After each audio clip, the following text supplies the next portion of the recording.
início, mas a música Hurt do Johnny Cash, ele já está velho. E quem conhece Johnny Cash sabe que ele é um excelente músico, né, artista e tal. E ele vai lamentando já com a voz frágil, fraca, né, sobre uma vida de culpa, uma vida de dor, de culpa, imagens que vai aparecendo no vídeo, vai demonstrando assim perdas, falhas, um sentimento pesado, um sentimento que às vezes a gente carrega de culpa e parece que o passado vai revisitando o presente. Então a música tinha essa ideia. Depois eu mando no grupo da igreja para vocês ouvirem a música. Mas a ideia é essa, ele vai olhando para trás, ele vai sentindo o peso da culpa, da dor, e vai afetando o presente. E na verdade, tem muito a ver com a gente se identifica muito ao ver uma música como essa, porque na verdade é a nossa vida. Muitas vezes, coisas que acontecem lá atrás, que a gente já nem lembrava mais, ou situações que já foram até perdoadas, de repente nos visita, chega diante de nós, ou em forma de acusação, ou em forma de alguma consequência, ou alguma coisa que foi ali sendo germinada, enfim, de repente a gente olha e fala, meu Deus, o que está acontecendo? E isso às vezes acontece com a gente, e a gente vai vivendo, né, nesse mundo onde às vezes as pessoas estão sorrindo por fora, essa é a ideia, mas por dentro está tudo muito ruim.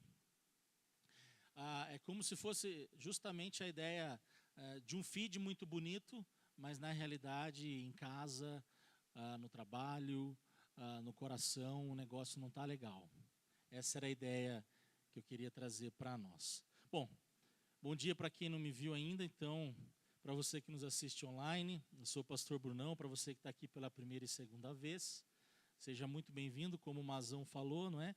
No final do encontro, procure alguém lá com uma camiseta laranja para você receber um brinde nosso, tá bom? Nós estamos então numa série chamada Mundo Invertido, onde a gente está falando mesmo de conceitos, valores, ideias distorcidas, invertidas literalmente, onde a gente faz o link, pega as ideias inspirada na série Stranger Things. Não é? No fundo, a gente se identifica porque essa música de fato é um retrato do mundo invertido. Bom, vamos lá. Então hoje é a 10ª mensagem, reflexão, e o título que eu trago para a gente refletir é Do Mundo Invertido à Liberdade com Jesus. Como viver sem desespero entre a culpa passada e a fraqueza do presente. Mais cedo ou mais tarde, todos nós, a gente vai experimentar alguma dessas experiências. A culpa que não vai embora, mais cedo ou mais tarde. A culpa que não vai embora, por algum motivo você se sente culpado. A luta interior que parece nunca terminar. Sabe quando você fala, Senhor, nunca vai acabar isso? Quando que vai acabar isso? Será que é só na tua volta? Lá é certeza, não é? Mas a gente sempre espera que ainda nessa vida a gente tenha paz. Ou então, uma terceira experiência, o medo de que Deus esteja decepcionado com a gente. Conheço muita gente que não consegue se perdoar porque pensa que Deus jamais vai perdoar algo que fez no passado. Eu já contei aqui uma vez, eu vou repetir, uma vez eu estava em Campinas, na oficina de um amigo, de repente apareceu um ex-policial federal, que ele ficava na fronteira e ele combateu, ele era da fronteira, né, aquele policial de fronteira, e ele viu muita coisa, não só drogas, mas tráfico infantil. E ele falou que ele matou muita gente para salvar crianças. E assim a gente assustou, né? Porque não é o filme Som da Liberdade, saiu depois dessa história que eu tinha ouvido. E ele contando ali, a gente, ali um pouco assim, né? Assustado, porque de fato era um cara que a gente conhecia. E ele falou, cara, como que Deus pode me perdoar? Eu sou imperdoável. Eu sei que eu salvei muitas crianças, mas eu matei muita gente. Eu sei que eu matei muito vagabundo, abre aspas, ele falando. Eu sei que eu matei muito bandido, mas eu não posso ser, como que eu vou ser perdoado por Deus? Então, existe esse tipo de pensamento também, o medo de que Deus jamais possa o perdoar. E essa semana ainda a gente viu muito o caso lá, né, do pai que matou os 2 filhos. Mexeu com o Brasil, não é? Não vamos entrar no mérito da questão, mas a gente vê que uma coisa motiva a outra, todo mundo está errado ali, a não ser as crianças que eram inocentes. Mas aí a gente vai perceber também, eu fiquei pensando, até falei com o Coxa, com o Tiago essa semana, eu falei, o que a gente falaria para aquela mãe? O que o Evangelho falaria para aquela mãe? Independente do adultério ou da vida extraconjugal que ela tinha, o que a gente poderia falar para ela hoje, se ela estivesse entre nós? Talvez ela estaria uma dessas 3 categorias.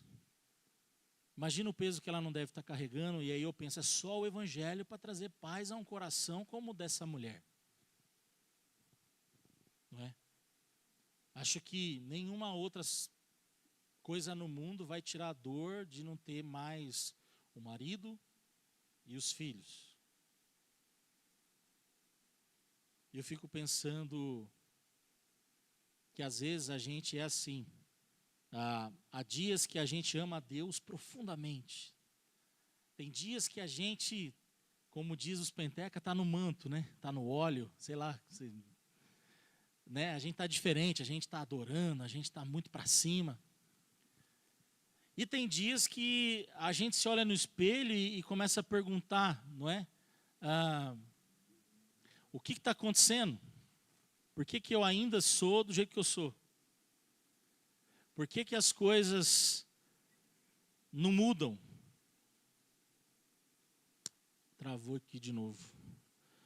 Mas a gente fica se perguntando, o que está acontecendo? Por que o bem, como vai dizer Paulo, agora foi, o bem que eu quero eu não faço.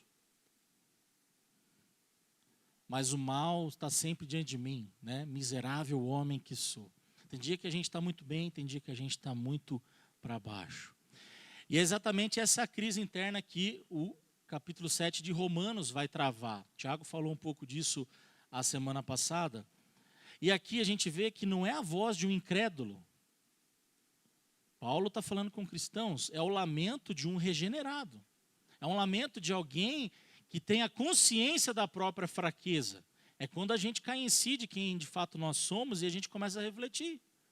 E de fato, isso que Paulo fala é talvez uma poesia sombria da nossa alma. Uma realidade que bate mais cedo ou mais tarde no coração. É um retrato do mundo invertido da nossa vida. Talvez o grande drama humano. Por que eu continuo sendo assim, se eu confio em Deus? Se Deus existe? Se Deus é tão justo? Como viver sem desespero entre a culpa passada, né, e a fraqueza presente? Essa é a grande tensão que vai sendo desenvolvida desde o capítulo 5 de Romanos, 5, 6, no 7 ele aumenta a crise, mas a gente vai perceber que o capítulo 8 é a resposta, porque, pensa, se Deus é justo mesmo, então de fato eu mereço o inferno. Se Deus é bom, se Deus é justo e eu ainda luto, como que eu posso estar seguro? Eu não vou estar seguro. Porque veja, a lei é santa, a gente viu, o pecado é real, a carne ainda existe em nós, e o sofrimento ainda dói. Tudo isso são verdades. E a pergunta que explode é exatamente essa. Como que a gente pode viver a partir de tudo isso? E aí a gente vai ver o seguinte, em Adão, ali no capítulo 5, a gente percebe a condenação. De fato, estamos condenados. Como por um homem entrou o pecado, lembra? Por um outro, pelo segundo Adão, Cristo veio a nossa redenção. O capítulo 6 vai falar que pela lei a gente tem entendimento do que é o pecado. Vai sendo revelado quem nós somos. E aí no 7 a gente começa a entrar na crise interior. Por quê? Porque a lei, por mais que eu tente cumprir tudo, ela é impotente para me salvar. Ela não tem a capacidade de me salvar. E aí a gente entra nessa crise toda. E por isso Paulo escreve, ele vai destrinchando capítulo por capítulo, e aí entra esse verbo no grego, na verdade aí é um substantivo, né? Mas tem a mesma raiz, que é o catácrima, que é a condenação, que é para onde a gente deve ir, porque se Deus é justo, de fato nós merecemos o inferno. É uma questão judicial, estamos condenados. Mas o que Paulo, e para onde eu quero que a gente caminhe hoje, é que há uma resposta boa para nós. Da onde Deus quer nos levar. Da culpa para a graça. Eu não sei se você se sente culpado por algo na vida.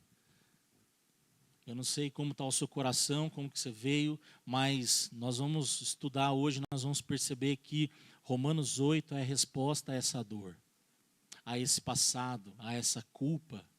A gente vai perceber que é um momento que o grande juiz, Deus, ele dá um veredito, ele fala, e é anunciado. E aí todo aquele peso que a gente tem vai ao chão. A gente fica leve. É a passagem do lamento para a esperança. É quando a gente sai da culpa porque compreende a graça. Do mundo invertido para uma vida no Espírito. É exatamente o que o capítulo 8 quer nos levar. O que Deus fez em Cristo. Então a gente vai perceber então que o capítulo 8 de Romanos, só para a gente, eu estou dando toda essa ideia para você entender. É a conclusão imediata do capítulo 7, também é a síntese do argumento que iniciou lá no capítulo 5, né, da justificação, e a resolução da tensão da lei, do pecado e da graça. Então a gente vai ver que o capítulo 8, ele vai amarrar esses 3 capítulos anteriores, 5, 6 e 7. O capítulo 8, ele é muito teológico, então eu quero que você preste muita atenção, para você não se perder, e eu também... Senão a gente sai daqui meio-dia hoje. Mas é muito teológico, tem muita coisa para falar, é muita coisa boa de Deus para o seu coração. Certo? Então, aqui fecha-se um bloco teológico inteiro. Tá bom? Mas antes de encerrar o capítulo 7 ainda, Paulo ele já vai antecipando. Antes de chegar no 8, ele vai falar, graças a Deus, por Cristo Jesus nosso Senhor. Então, o capítulo 8, ele vai começar com uma resposta a pergunta do capítulo 7. Quem me livrará do corpo dessa morte? Quem me livrará? Então a grande pergunta que começa sendo respondida no capítulo 8 é: quem pode me salvar diante de tudo isso que foi teologicamente exposto por Paulo? Estamos condenados, Deus é justo, a graça não, a lei não pode nos salvar. Então quem? Quem pode resolver todos esses problemas? Quem pode resolver a minha culpa, a minha condenação? Então, só para você entender, a ideia é essa. Capítulo 5, a justificação. 6, a libertação do domínio do pecado. A impotência da lei e a vida no Espírito. Então, olha só. Há um veredito de morte no capítulo 5. Por uma só ofensa veio o juízo sobre todos nós. Aí a libertação do domínio do pecado. A gente vai compreender isso como vimos no capítulo 6. Que a nossa união com Cristo, já não estamos mais debaixo do domínio do pecado, mas pela nossa união com Cristo, nós estamos debaixo do senhorio de Cristo, ou seja, não somos mais escravos. E aí a gente vai perceber que apesar da lei ser santa, ela revela o pecado e ainda ela não tem o poder para nos salvar. É onde gerou toda uma crise, uma tensão entre o que nós vivemos então até aqui. É mais ou menos isso que Paulo está falando. O que a lei serviu? Se ela não salva, então a gente começa a perceber que há aqui, a primeira coisa, uma tensão jurídica que é resolvida, nós somos justificados. Há também aqui uma tensão moral, porque se a gente não consegue se livrar daquela imoralidade que habita em nós, a gente vive numa tensão, numa crise, e isso é resolvido em Cristo. E uma crise existencial. Então a gente vê várias coisas sendo respondidas por Paulo aqui, para a gente não ficar perdido em ideias equivocadas.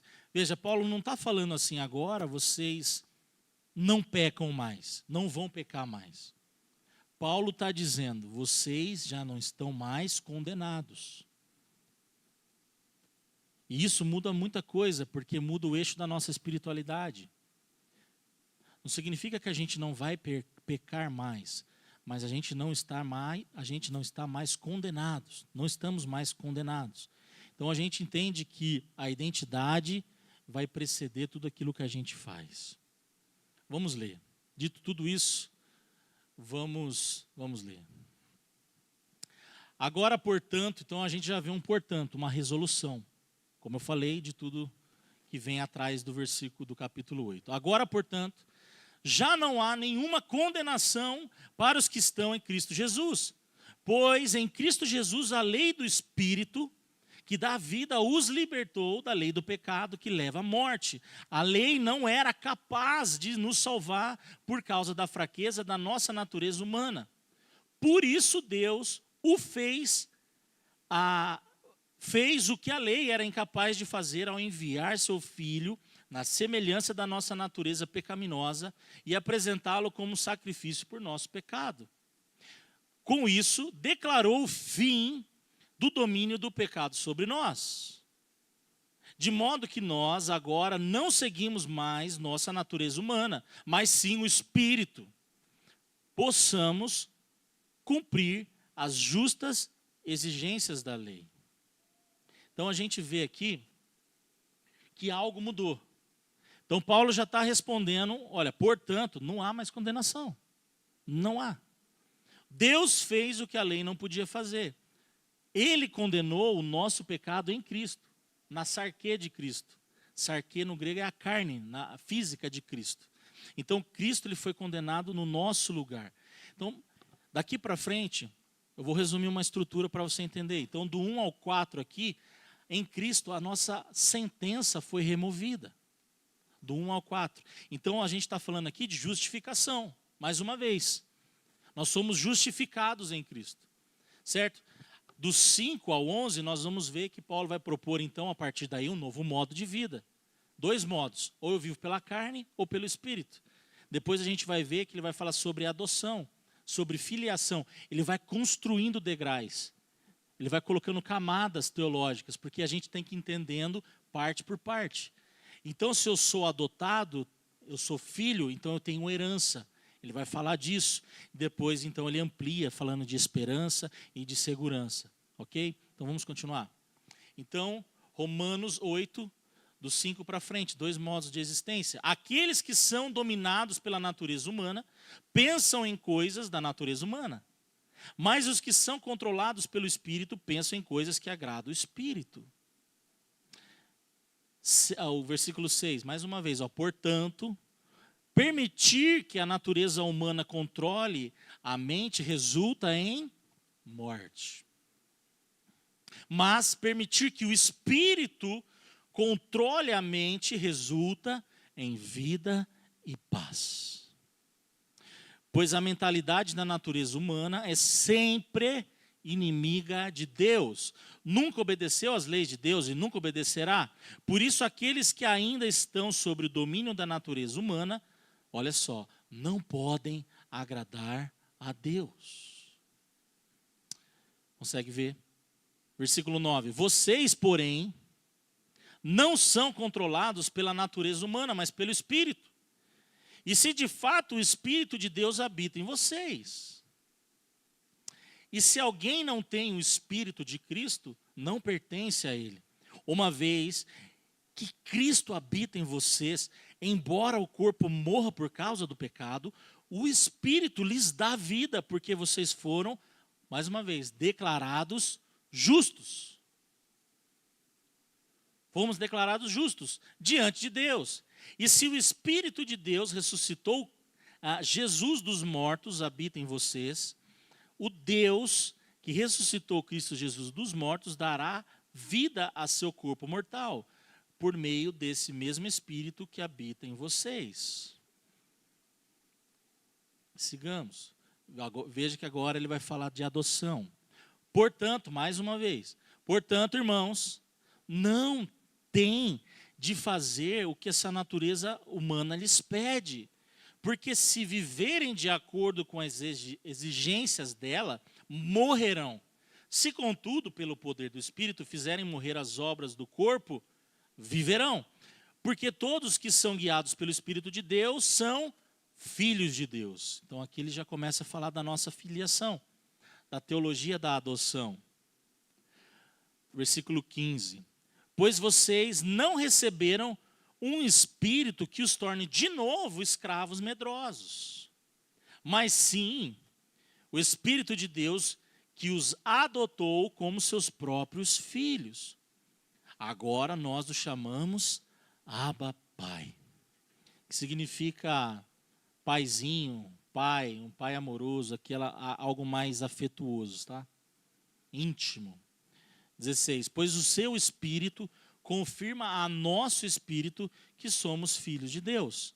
Se somos seus filhos, então somos seus herdeiros. Veja a consequência, causa e efeito. Se somos filhos, somos herdeiros, portanto, co-herdeiros com Cristo. Se de fato participamos de seu sofrimento, participaremos também da sua glória. Ainda já está apontando para a glorificação. Então, olha só o que eu anotei aí.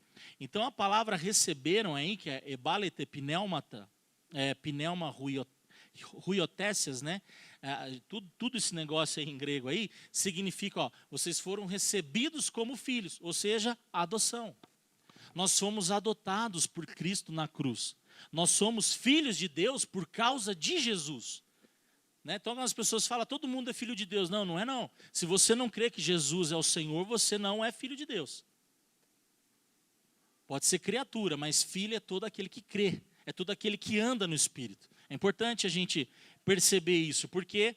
Porque a gente vai perceber que era uma maneira como os romanos falavam na época. E Paulo, ele fala a linguagem do seu contexto, que significava lá um termo jurídico romano.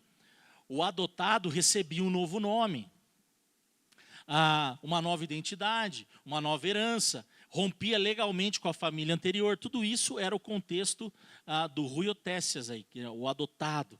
É uma realidade, então, que a gente vai perceber que foi transformada em jurídico escatológica. Nós somos filhos, nós receberemos, nós estaremos na glória. Então é interessante, há muita teologia aqui, gente. Há muita teologia. Então a gente vê aqui, primeiro a nossa identidade, depois já uma responsabilidade na sequência. Então parece que aqui aparece algo relacional. Recebestes o Espírito de adoção, pelo qual clamamos Abba Pai. Só consegue chamar Deus de Pai dessa forma quando o regenerado, quando alguém que recebe esse Espírito, né, ele consegue chamar Deus de Pai. Só quem recebe esse Espírito de adoção é quando a gente se converte. E aí a gente consegue ter Deus de fato como Pai. Então aí a gente vai ter, como a gente vê aí, liberdade, intimidade, segurança, herança futura, tudo aí nesse bloco aí. Mas sigamos, tem muita coisa para a gente ler. Né? Aí o herdeiros, né? Olha só o que a gente começa a responder. Como que eu posso ser declarado justo? A justificação. A quem eu pertenço então? A adoção. Vai respondendo crises interiores. Você começa a perceber que as nossas crises internas vão sendo respondidas. Né? Como que eu sou declarado justo? Como que eu não tenho culpa mais? A justificação. Quem é o meu dono? É a teologia da adoção. Eu sou adotado, eu sou filho. E como que eu vivo a partir de tudo isso? A santificação. E o finalzinho, né? A glória, a glorificação. Um dia nós estaremos totalmente com Cristo. Mas não acaba aí, tem muita coisa. 18.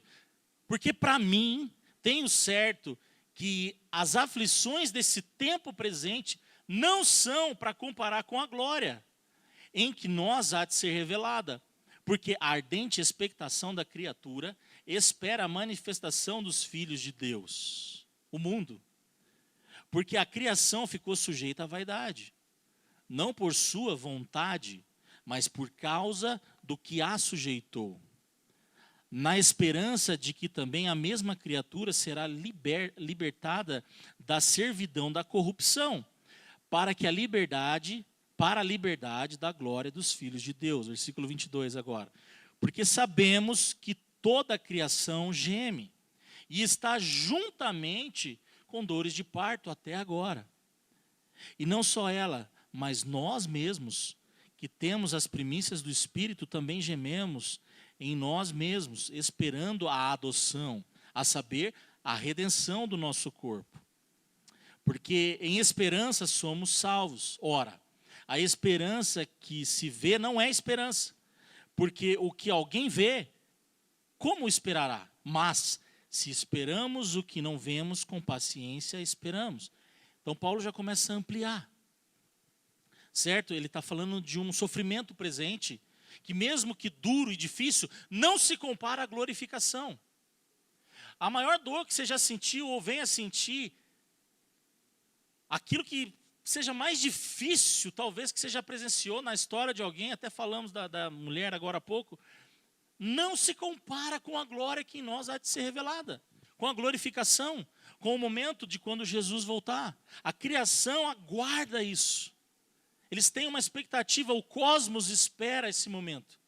Então veja, Paulo vai ampliando, ele sai do coração, já vai para o cosmos, para toda a criação. Ele sai da ética ali, já vai para a escatologia, ele vai aumentando, ele vai apontando para o futuro, ele já vai trazendo esperança. Então aquela luta interna agora já se torna uma esperança futura. Então olha só, ainda esperamos a redenção do corpo. Aqui não é apenas uma santificação pessoal, é a redenção cósmica, né, o todo. Então isso tudo que eu falei aí, sigamos. E da mesma maneira também, o Espírito ajuda as nossas fraquezas. Porque não sabemos o que havemos de pedir como convém, mas o mesmo Espírito intercede por nós com gemidos inexprimíveis. E aquele que examina os corações sabe qual a intenção do Espírito. E é ele que, segundo Deus, intercede pelos santos. E sabemos que todas as coisas contribuem juntamente para o bem daqueles que amam a Deus, daqueles que são chamados segundo por seu decreto. Porque os que dantes conheceu, também os predestinou para serem conformes à imagem de seu Filho, a fim de que ele seja o primogênito entre muitos irmãos. O 30. E aos que predestinou, a esses também chamou. E aos que chamou, a esses também justificou. E aos que justificou, a esses também glorificou. E olha só, perceba aqui que ele está falando já no passado, né? Olha como Paulo já olha para o futuro de maneira escatológica e já garantindo um futuro já acontecido. E isso é a soberania de Deus. Ele crê que na soberania de Deus tudo isso já aconteceu. Na eternidade, fora do eixo do tempo. Consegue perceber?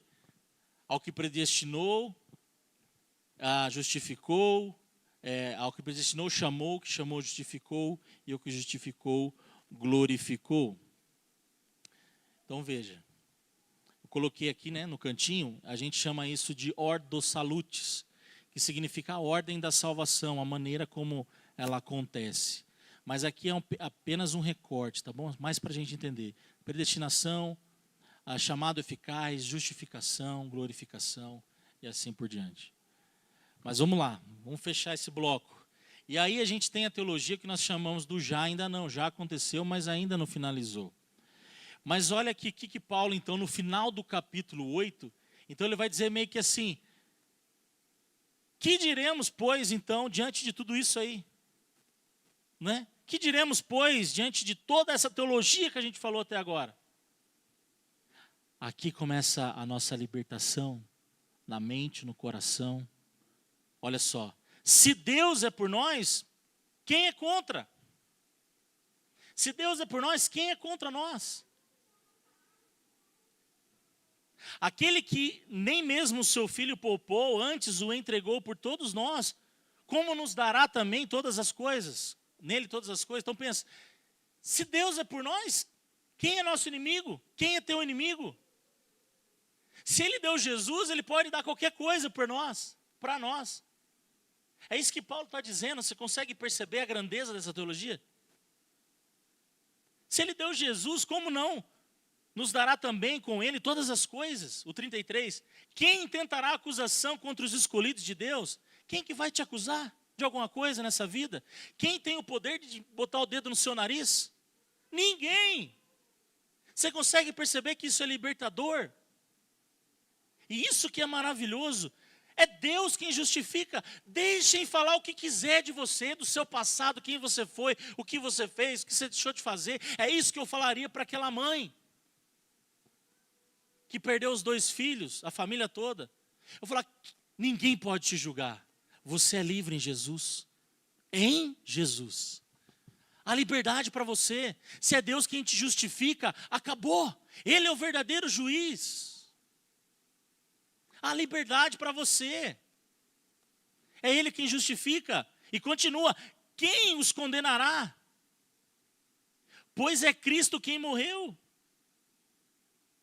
Ou antes, quem ressuscitou dentre os mortos, o qual está à direita de Deus, também intercede por nós. É Ele que morreu. Ninguém vai nos condenar, Jesus já pagou a conta. Você consegue perceber como esse texto é maravilhoso? Certo? E aí ele continua. Quem nos separará do amor de Cristo? Esse texto a gente conhece, não é?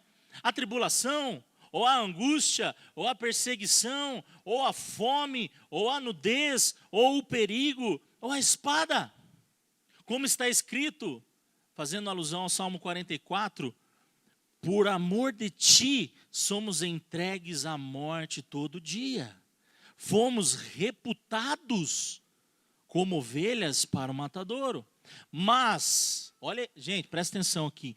Mas em todas essas coisas somos mais do que vencedores por aqueles que nos amou. Aleluia. Você tem que crer nisso. Você tem que prestar atenção nessa verdade. Em tudo, em todas as coisas, nós somos mais do que vencedores, porque Cristo nos amou, Cristo te amou.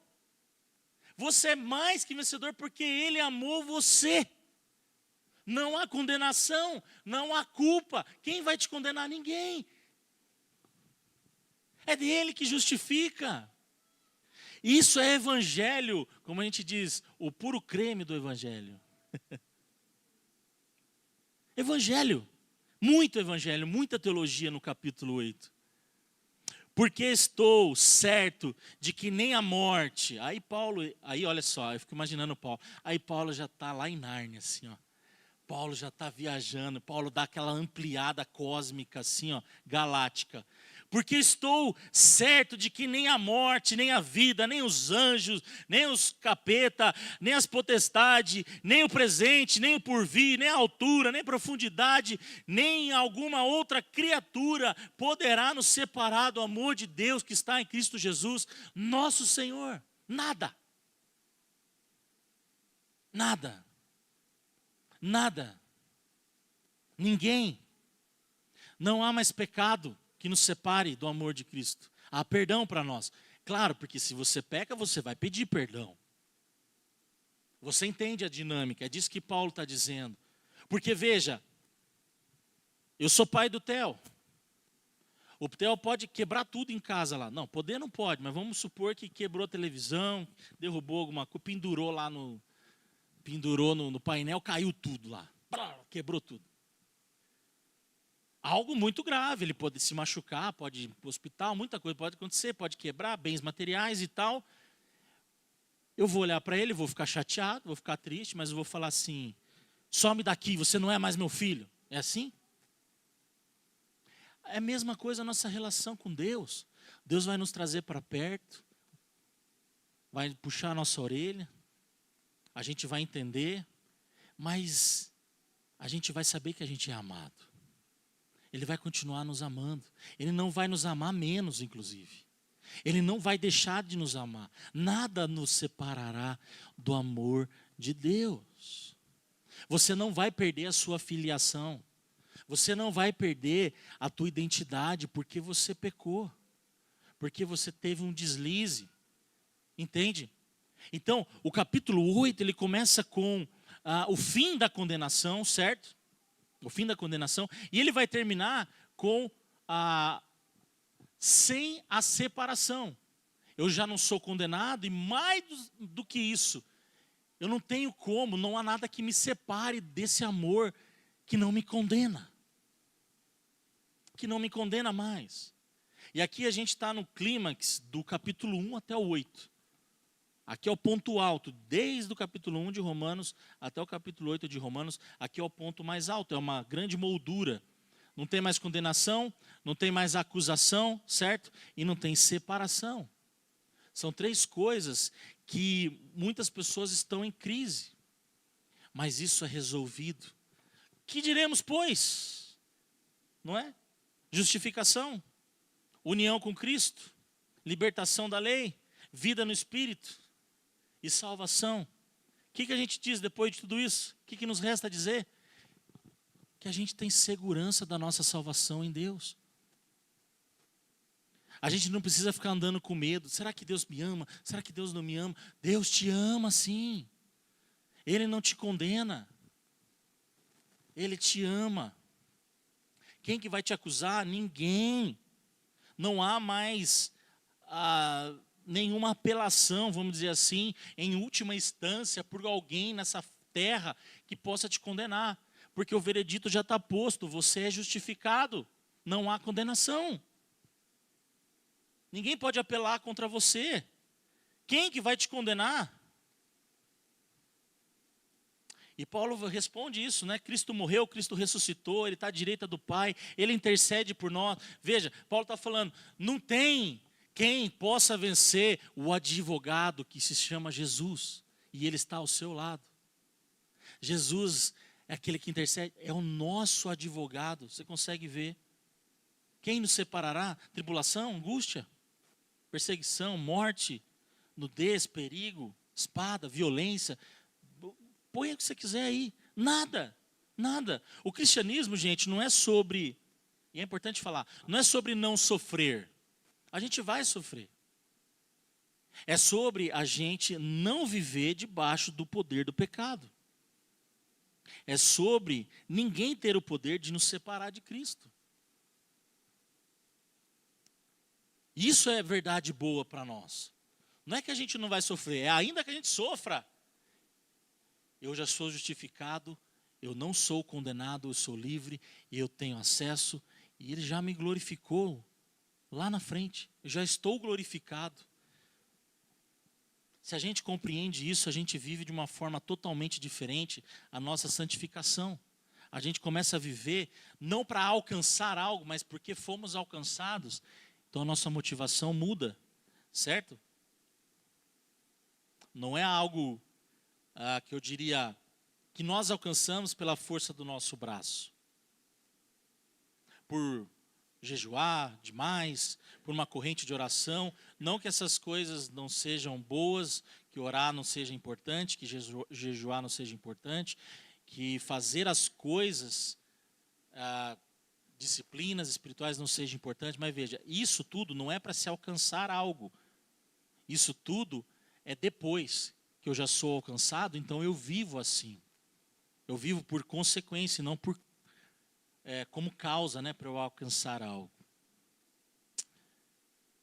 Mas vamos lá. E aí a gente vai chegar nessa ideia. Jesus é a nossa segurança. Ele é o nosso Salvador. Ele é a nossa esperança. E de fato, é algo que você precisa viver no seu coração. E não só da boca para fora, mas é de fato entender, Jesus é a minha segurança, sim. Jesus é o meu Salvador. Ele é a minha esperança. Ele é. O que a gente fala então? Segurança absoluta. Ele está com a gente.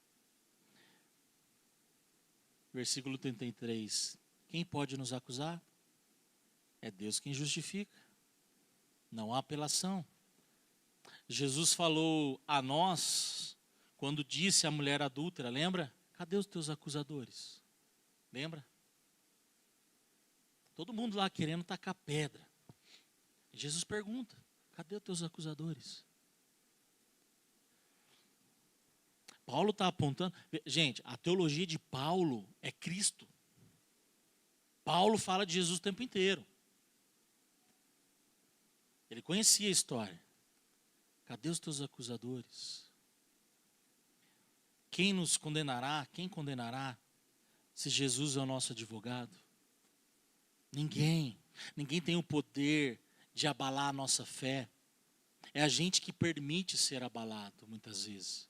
Porque se a gente tem essa palavra no coração, a gente não titubeia, vamos dizer. A gente não balança, a gente não treme. É por isso que a gente precisa ouvir a palavra, para lembrarmos. Olha só, Colossenses 2,14. Ele cancelou o registro de dívida que consistia em ordenanças e que nos era contrário. Removeu pregando na cruz. Não há mais dívida, você não deve nada para Deus. Você não deve nada. Você é perdoado. Você não deve nada. Ele cancelou a dívida. Ele cancelou a dívida, isso é maravilhoso. Quem nos separará então? O capítulo 6 de Paulo é respondido aqui também. Se nós estamos unidos com Cristo, acabou. Quem que vai nos separar dele? Ele nos chamou, ele nos abraçou. Quem tem poder para nos arrancar do braço do Pai? Ninguém. Ninguém tem o poder. Jesus nos chamou, ele nos acolheu. Quem que vai arrancar a gente do braço do Todo-Poderoso? Ninguém. Consegue entender? Por isso que nós somos mais do que vencedores por aquele que nos amou. E olha só, não há categoria restante no universo capaz de romper essa união. Por quê? Porque há um pacto mediado na cruz. A cruz é o pacto de sangue da nossa união com Deus. O sangue dele foi derramado por nós. E ali nós nos unimos a ele. E isso é evangelho. E isso é poderoso. O sangue dele nos cobre. O sangue dele nos torna um com o Pai. Você consegue entender? Não há condenação. Há uma nova vida no Espírito para nós. O sofrimento presente não se compara com uma esperança futura. Nós entendemos a soberania eterna de Deus. E por conta de tudo isso, nós temos segurança. Certo? Aquilo que começa com absolvição termina com uma espécie de invencibilidade. Nós somos invencíveis em Jesus. Nada pode nos abalar. Eu lembro de uma canção que cantava que ele era vencedor invicto. Vencedor invicto, Jesus é vencedor invicto. Ele nunca perdeu, venceu, venceu. Jesus é vencedor invicto. Essa é a ideia cristocêntrica que aponta para Cristo. Ele morreu por nós, ele vive por nós, ele intercede por nós e ele continua nos amando. E aqui há algo lindo, né, que fecha o Romanos 7, que termina com a ideia do miserável homem que sou. No Romanos 8, pro nada pode nos separar do amor de Deus. Então, por isso que é uma jornada da culpa, das crises, da dor, do sofrimento, para a segurança eterna. É disso que a gente está presenciando em Romanos 8. Que você é livre. A cruz não apenas te perdoou, ela removeu o documento da acusação.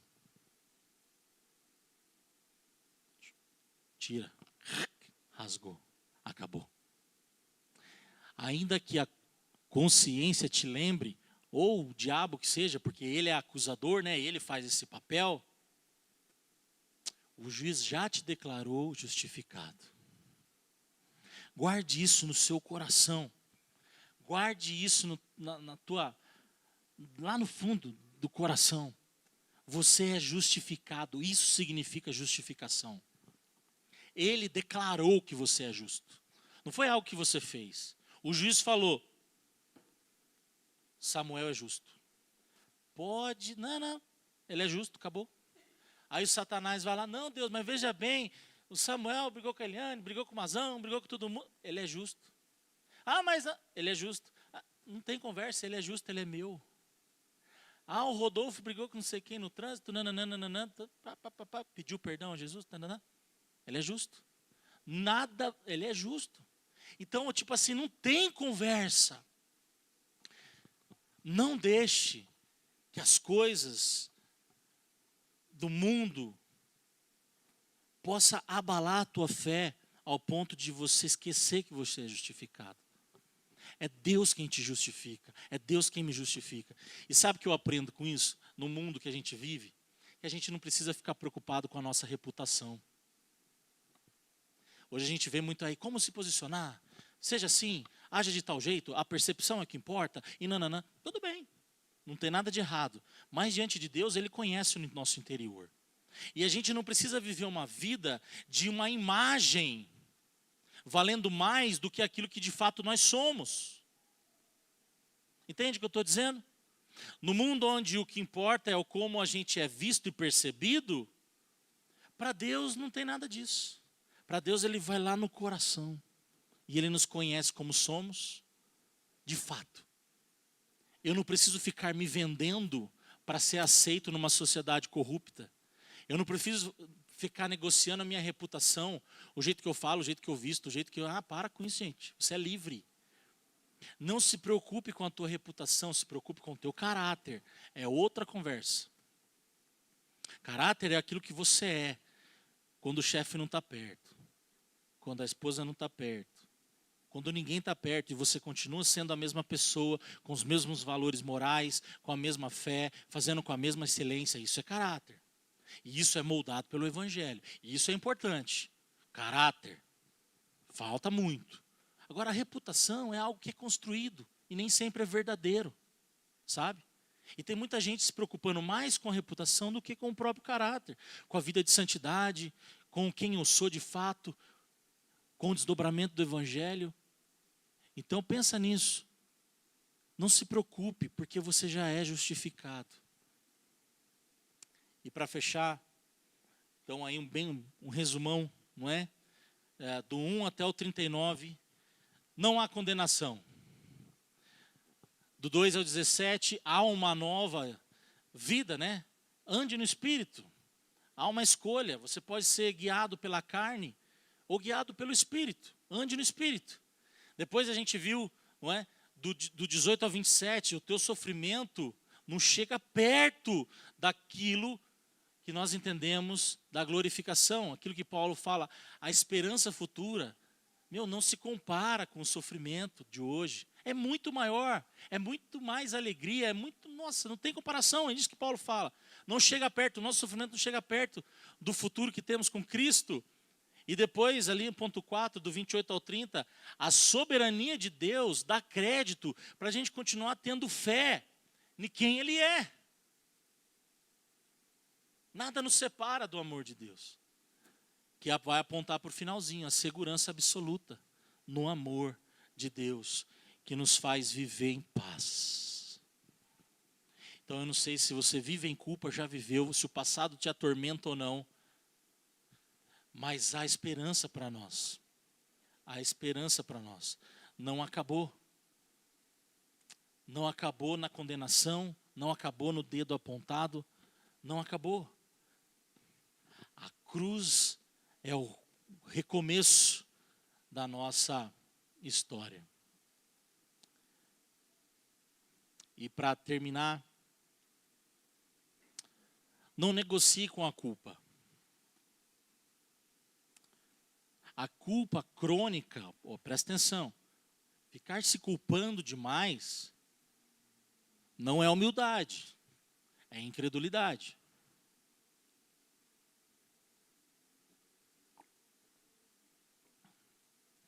Pensa aí. Depois de tudo que você ouviu, você ficar se culpando, com vitimismo, sabe? Para. Está te faltando então agora é crer em tudo isso que foi falado. Culpa crônica não é humildade, é incredulidade. Você já não é condenado, você já é justificado. Você está em Cristo, nada te separa do amor dele. Para com esse sentimento de culpa. Em nome de Jesus. Então, antes de dormir, confesse o teu pecado, encare o dia, feche ele com paz, peça perdão, certo? E receba o perdão, você vai receber. Deus perdoa e siga em diante. Então pense nisso, não negocie com a culpa. Uma outra coisa aqui, Substitua a acusação por uma verdade bíblica, que é tudo isso que a gente falou também. Por exemplo, quando vier o pensamento, você falhou, ou o inimigo vier te acusar, ó, você pecou de novo, você é pequeno. Ó, a consciência, Cristo já pagou. Cristo já pagou. Eu falhei, mas eu sou justificado. Eu sou perdoado. Eu sou amado. Por isso, Senhor, me perdoa em nome de Jesus. Essa é a dinâmica.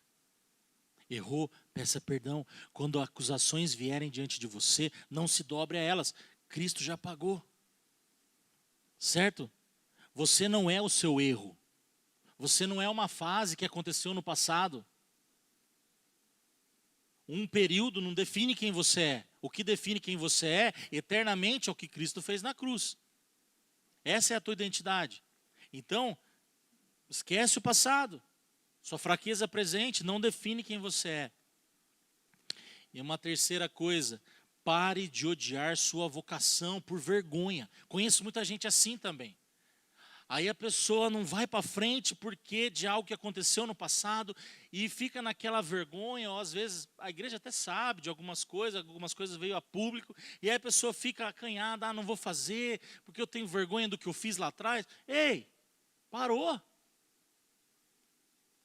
Ninguém tem que te condenar. Cadê os teus acusadores? Você é justificado.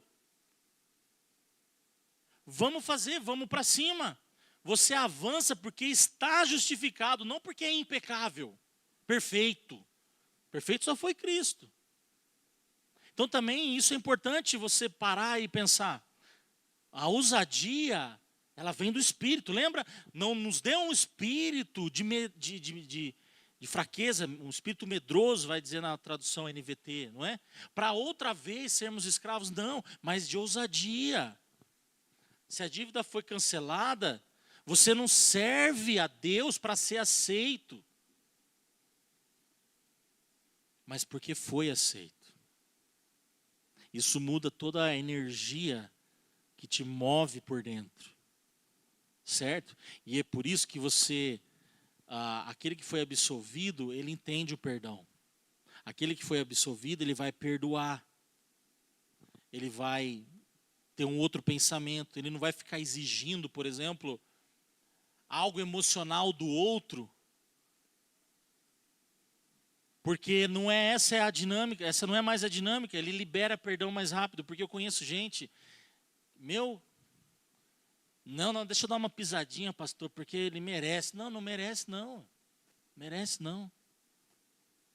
Você merecia ser pisado, mas quem foi para a cruz foi Jesus, porque você quer pisar no outro, entende? Então a gente libera mais perdão, a nossa dinâmica de relacionamento muda. Eu conheço gente que é principalmente casais, normal, né? Fulano errou, aí o outro, não, deixa eu dar uma pisadinha para ela aprender. Não é isso que Jesus espera de você. Não é isso. Se você entender o quanto você foi perdoado, você vai perdoar muito mais rápido. Você entende a dinâmica. Você libera perdão, porque a cruz, eu sempre falo que a cruz horizontal, né? Ela vem da cruz vertical, do relacionamento vertical. Então não viva tentando apagar um passado que já foi pago. Já foi pago. Não gasta energia, não. Não gasta energia respondendo para os outros seu passado. Não gasta energia querendo se justificar, porque você não precisa. Você já foi. Você já é. Gasta energia adorando a Deus. Gasta energia servindo pessoas. Gasta energia amando a sua família. Gasta energia de outra forma. Expresse gratidão pelo que foi consumado na cruz. Adore sem reservas. Sirva sem reservas. Ame sem reservas. Tudo muda, gente. Tudo muda. E é isso que Paulo tenta nos falar. Tenta não, né? Ele fala em Romanos 8.